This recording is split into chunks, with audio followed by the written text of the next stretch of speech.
est actuellement sur mon canal Telegram. Depuis que je l'ai ouvert, j'ai partagé pas mal de trades et mes résultats. Et j'ai fait un trade à 5000 $ cette semaine. J'en ai également fait un à 7000 $ le 16 juin. Donc en fait, en moins de 30 jours, en 2 trades, j'ai fait plus de 10K. Je sais que c'est l'objectif de pas mal de personnes qui vont regarder ces vidéos. Essayer de gagner 10 000 $ par mois grâce au même coin. Et moi, je l'ai fait en 2 trades. Donc dans cette vidéo, je vais t'expliquer de A à Z comment tu peux faire pareil. On est donc sur Axiom. Je pense que vous connaissez tous la plateforme. Et si vous l'avez pas, j'ai fait plein de tutos sur Axiom. N'hésitez pas à aller voir mes autres vidéos. Il y aura un lien dans la description pour que vous ayez accès à Axiom. Avec ce lien, vous allez économiser 10% sur vos frais et vous allez avoir du cashback sur les Solana que vous dépensez. N'hésitez pas à passer par mon lien, il sera en description. Il y aura également mon Telegram et mon School si ça vous intéresse. Dans le Telegram, je vous l'ai dit, je partage plein de crypto. Et dans le School, les membres ont accès à plus de 100 vidéos qui expliquent de A à Z tout ce qu'il faut savoir pour être formé dans les mêmes coins. Donc si ça vous intéresse, c'est en description. Et merci beaucoup à ces 10 dernières personnes qui viennent de s'abonner, vous êtes les boss. Si t'es pas encore abonné et que je passe dans la prochaine vidéo, abonne-toi. Du coup, on est actuellement sur Axiom. Comment tu peux faire 10 000 $ en 2 trades? Là, tu te dis, qu'est-ce qu'il va me raconter celui-là? C'est impossible que je fasse 10 000 $ en 2 trades si j'ai 100 $ sur mon wallet. Ok, ça va être compliqué parce que forcément tu as 100 $.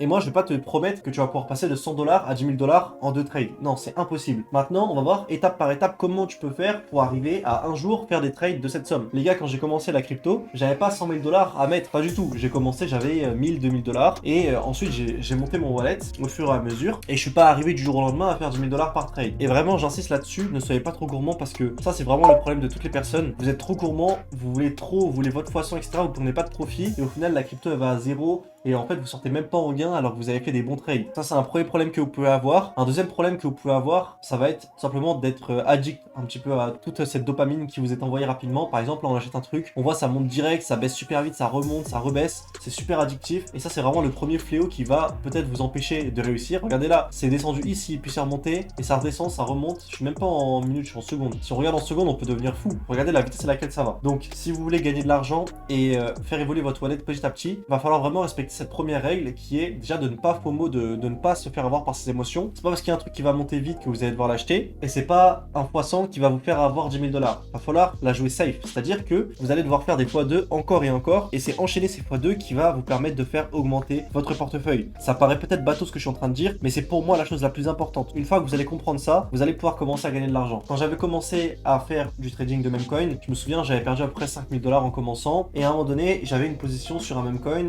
qui valait 6-7 000, ok? Donc en gros, si je vendais, je récupérais toutes mes pertes et j'avais de l'expérience en plus, donc je pouvais reprendre dans de très bonnes conditions. Mais non, j'ai voulu chercher à gagner 20 000 $ et au final, les gars, qu'est-ce qui s'est passé? Bah, j'ai vendu en plus 1000 $ peut-être. Enfin, j'ai vendu pour 1000 $ au lieu de 5-6 000 et du coup, j'étais encore plus stressé. Je m'en voulais encore plus de pas avoir pris de profit. Donc vraiment, faites attention à ça. N'oubliez pas de prendre des profits sur vos tokens. C'est super important. C'est vraiment ça qui va vous aider à améliorer votre portefeuille petit à petit. Alors que si vous attendez le poisson à chaque fois, bah imaginez que vous avez 100 $, vous mettez 10, vous prenez 10 trades avec 10 $. Bah si vous attendez le poisson sur chaque crypto, les gars, ça va être impossible. Vous allez toutes les vendre en moins 90% parce que vous avez attendu trop longtemps, vous êtes frustré et vous n'allez pas pouvoir continuer. Donc, pour arriver à ce genre de gros trade, il va vraiment falloir se concentrer sur faire monter le portefeuille étape par étape. Et ensuite, la deuxième étape sera quoi? Je vais pas rentrer dans les détails maintenant, je vais surtout me concentrer sur la première parce que la deuxième étape, c'est probablement la plus simple en fait. Une fois que vous avez un gros portefeuille, ce que vous allez faire, c'est que vous allez chercher des tokens qui ont des gros market cap. Donc là, on est sur DAX Trainer, on a un token à 1,5 million, on va se mettre en une minute, on va chercher des charts où on va viser des x2 sur des grosses sommes, ok? 10 000 $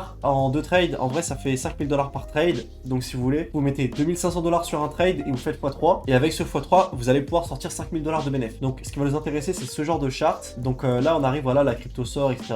On va attendre un gros retracement. Déjà, un truc à prendre en compte, c'est le market cap. Vous devez avoir un market cap assez haut parce que si vous mettez 2500 $ sur un même coin à 10 000, ça va monter trop vite et vous allez être en perte. Donc on va chercher le genre de retracement, par exemple. Voilà, là, c'est monté à 2,6 millions et c'est descendu à 1,3 million. Donc là, on va acheter ici. On va mettre 2500 ou à peu près dans cette zone, hein, parce que c'est dur d'avoir le bottom exact, pardon.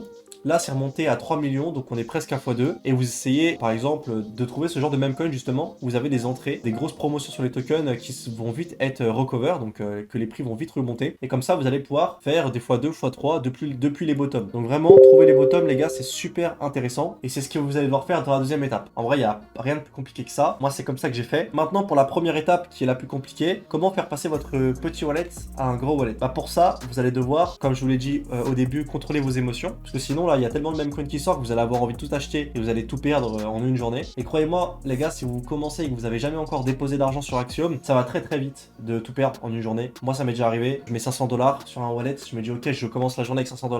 La fin de la journée, j'ai 0. Donc, je sais ce que ça fait. Donc, faites attention. Vous allez devoir apprendre à faire le tri. Et je pense que même si je vous le dis, si vous êtes débutant, vous allez forcément pas réussir à faire le tri et vous allez vous faire avoir par les principes fondamentaux que j'ai évoqués avant. Et ensuite, vous allez revenir sur la vidéo et vous allez vous dire, putain, il avait raison, le gars. Et du coup, vraiment, même si ça vous paraît pas logique ou quoi, s'il vous plaît, faites ce que je vais vous dire. Donc, vous allez devoir trier les tokens au maximum. Il y a des traders qui vont prendre sur Solana des millions de trades par mois, ok? Par exemple, là, si on va dans Tracker, dans mes whales, on a ce mec qui s'appelle CubeSay, les gars. Il a un PNL qui est juste énorme. Là, sur les 30 derniers jours, il a 1,3 million de gains et il prend des trades de ouf. Je sais pas, il a combien de positions actives et de trades, mais en gros, si on regarde là, vous voyez, il achète, il vend hyper vite. Genre là, on peut aller sur une charte, par exemple, il a acheté ça, il a acheté, il a vendu et il fait ça toute la journée en boucle. C'est comme ça qu'il fait son argent. Donc vraiment, il va prendre plein de trades. Il y en a pour qui ça va marcher de faire cette stratégie, mais moi je vous le dis, dans la plupart des cas, les gars, c'est surtout pas ce qu'il faut faire. Ce que je vous recommande quand vous avez un petit portefeuille, si vous voulez monter, c'est vraiment d'y aller étape par étape. Quand vous allez commencer, déjà tous les trades que vous allez prendre, vous allez essayer de faire le tri, de voir un petit peu qu'est-ce qui marche en ce moment et de trouver ce qui a des rapports avec ce qui marche, et c'est comme ça que vous allez pouvoir gagner de l'argent. Également, même si vous pensez avoir trouvé la pépite, ne mettez jamais une trop grosse partie de votre capital parce que l'erreur est humaine et vous pouvez toujours vous tromper, donc faites bien attention à ça. Quand vous commencez, je vous recommande, imaginons vous avez 1000 $, pas de mettre 10 $ par trade, comme ça vous risquez 1% et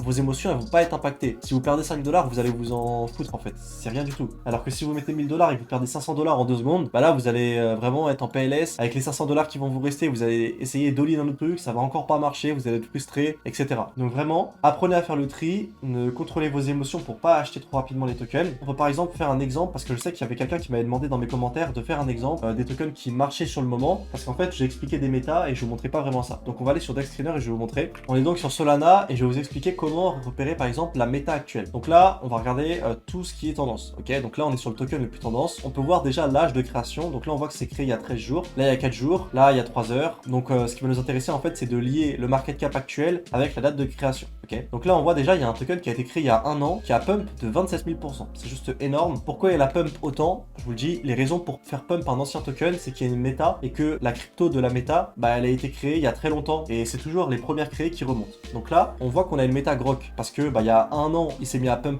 en ce moment, donc c'est qu'en ce moment ça plaît. Là on a encore un truc sur Grok, deuxième déjà, sur les 5 premiers, qui pump 1000% en une journée. Ensuite on a Valentine, Grok Compagnon, pareil, 7 millions 3 de market cap en 4 jours avec un ATH à plus de 20 millions, des boosts et tout, donc c'est que c'est vraiment actif. Donc là rien qu'en regardant le top 5, on a compris la méta du jour. Et donc quand vous allez aller sur votre Axiom, qu'est-ce que vous allez devoir chercher? Des tokens en rapport avec Grok. Là on a compris la méta en l'espace de quelques secondes, on a compris que c'était les dérivés de Grok qui marchaient et les compagnons de Grok qui marchaient. Donc dès qu'on va en voir, on va plutôt se concentrer sur ces cryptos là pour savoir si oui ou non on doit les acheter. Maintenant, imaginez qu'il y a un baby Grok qui ressort dans Axiom, ne l'achetez pas parce qu'il y en a déjà qui ont été créés. Ça c'est peut-être tout bête, mais en vrai je crois que j'ai jamais dit dans mes vidéos, donc comme ça je vous le dis et bah voilà, vous êtes au courant. Ensuite, si on veut repérer une deuxième méta, c'est simple, on va scroll un petit peu plus et un truc qui est super important les gars, c'est vraiment souvenez-vous de ce que vous voyez. Il faut pas que vous voyez les tokens et que ça ressorte par une oreille direct. C'est grâce à votre mémoire que vous allez pouvoir être encore plus performant et réussir à faire des 10 000 $ en 2 trades. Quand moi j'ai réussi à faire 10 000 $ en 2 trades les gars, c'est parce que j'avais conscience de la méta actuelle. Comme je vous l'ai montré au début de la vidéo, j'ai fait 5 000 $ sur un token qui s'appelle Priceless. Ok, Priceless, pourquoi je l'ai acheté à la sortie dès que je l'ai vu et que j'ai pas hésité à envoyer de la patate? C'est parce que je suis sur Solana aussi et que je connais les tokens qui marchent et je sais que Useless ça a pété. Donc Priceless sur une autre blockchain, ça avait un gros rapport avec un token qui avait déjà explosé. J'étais pratiquement sûr de mon coup et j'ai direct envoyé une grosse patate dans le token. Donc vraiment, souvenez-vous des cryptos que vous voyez parce que c'est super important. Si vous n'avez pas ça, vous n'allez pas comprendre les méta, vous n'allez pas pouvoir réagir rapidement, vous allez devoir prendre plus de temps pour faire vos recherches sur Twitter pour trouver les informations sur les cryptos et ça va vous ralentir de ouf. Donc pour récapituler, si vous voulez arriver à faire 10 000 $ en 2 trades comme moi, prenez le temps de montrer votre wallet et de peaufiner votre stratégie en comprenant les méta actuels, en gérant vos émotions et ce mélange de ces deux critères va faire que vous allez pouvoir réussir à faire monter votre wallet petit à petit. Et également, je le dis, les gars, s'il vous plaît, imaginez que vous avez réussi à passer de 100 à 1000 $, commencez pas à mettre 300 $ par trade parce que vous pouvez vite vous faire corriger et retourner à 100 $ et ça va impacter votre morale. Enfin, une fois que vous allez réussir à monter à 1000, 2000 $, là vous allez pouvoir commencer à mettre un peu plus et petit à petit vous allez justement arriver à cette étape de pouvoir gagner des 10 000 $ en 2-3 trades comme moi et vous allez pouvoir speedrun pour avoir les 6 chiffres dans votre wallet. En tout cas, j'espère que cette vidéo vous aura plu. Si vous voulez que je vous accompagne personnellement pour réussir dans les mêmes coins, il y a mon school en description. Je suis également joignable sur Telegram et je réponds à tous les commentaires de mes vidéos. N'hésitez pas à vous abonner, je sors une vidéo par jour. Bref, c'était Kin. Allez, ciao les mecs!